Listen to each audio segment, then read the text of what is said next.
Hi, I'm Anthony from ComicsEatingUp.net, and I'm back with Terry Hockness from HocknessComics.com, and we're doing our weekly discussion on new releases, on what books are the spec picks of the week. So, Terry, why don't you go ahead and get us started?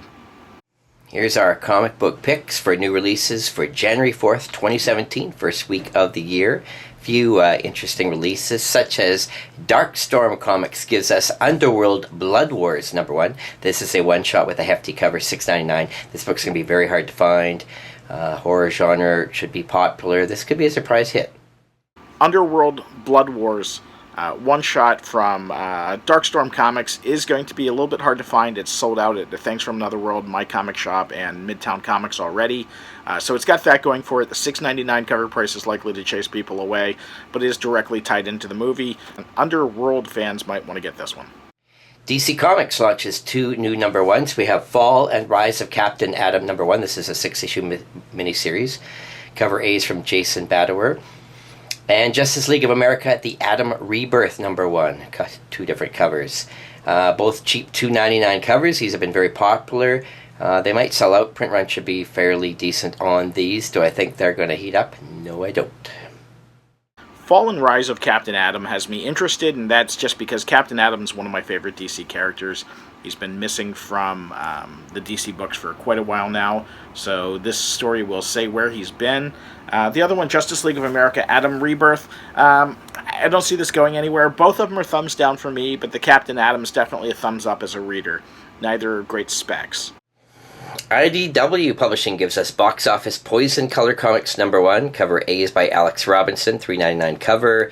IDW books don't heat up that often. I don't see any surprise buzz going to come from this book, so I'll give this one a thumbs down for investing. IDW Box Office Poison, Color Comics #1. It's an old series that's being relaunched as a color series. Adding color to it's not going to add much speculation to it, so this one's going to be a thumbs down for me as well.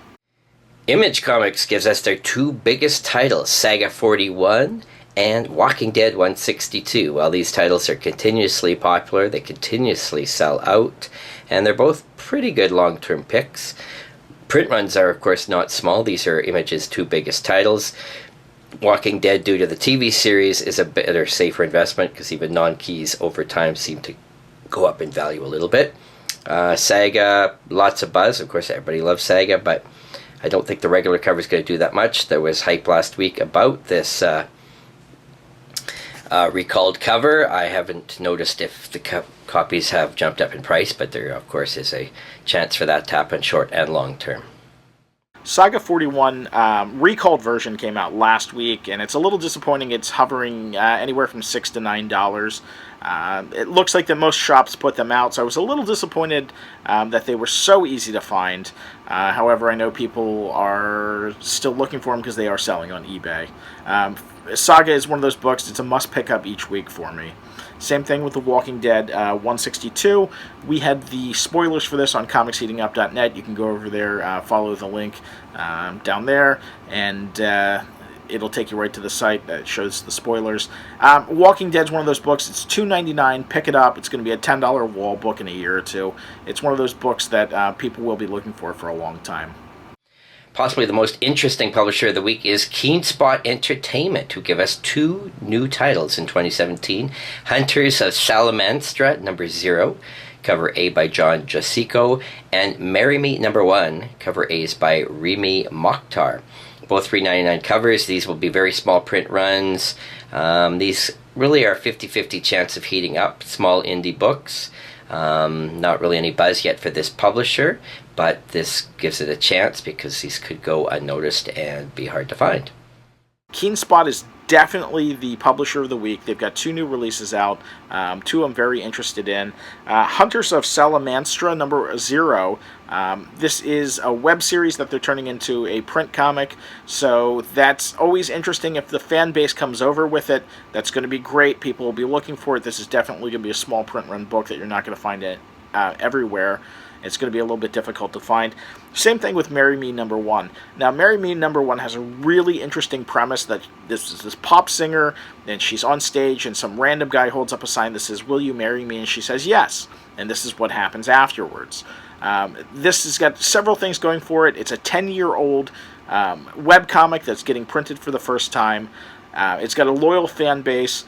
You cannot buy this on KeenSpot's website or the Marry Me website. You're only going to be able to find this in stores initially, and it just seems like it's going to be an interesting book. It should bring over the female readers, especially who are looking for something different, and possibly fans of anime, just because it's got that love story in it.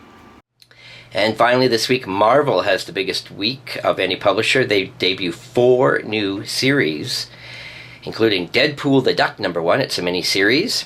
Marvel's Guardian of the Galaxy Volume 2 Prelude #1 is a 2-issue miniseries with a cheap $2.99 cover. US Avengers #1 and Unstoppable Wasp #1. And of course there's a bunch of variant covers for all the regular ongoings. These always sell out. They all go to second printing. I'm going to give thumbs down on all of them because it's just the odds of a hyped up Marvel book jumping up in value. It doesn't happen that much these days. It just doesn't. Some of the rarest variants, of course, do have a chance. Unstoppable Wasp, if it gets some buzz, I do think this is the only title that has a chance. Maybe long term could be some interest on this one. Marvel's got quite a few books coming out, and for me, Marvel #1s are always pickups. It's not a bad spec to pick up a #1. Marvel, throw it in the back issue bin or throw it in a long box. Just sit on it for a while. They do go up. They slowly go up. They will go to second print, third print probably. Deadpool the Duck #1 is probably the best bet out of the books that are coming. Well, one of 2 best bets that are coming out this week. It's a mixture of Deadpool and Howard the Duck. It should be interesting. Marvel Guardians of the Galaxy 2 Prelude. This is going to be a thumbs down for me, just for the sheer fact that it's, we have Guardians of the Galaxy book, and even with the $2.99 cover price, I just don't see it doing anything long term. Again, if you grab a copy, throw it in your back issue bin or your long box, sit on it for a while, it could potentially go up in value. Next we have USA Avengers #1. This is a big pass for me. Anything that's got 50 plus variant covers is something I'm not interested in. Not to mention the team dynamics of the team just looks silly.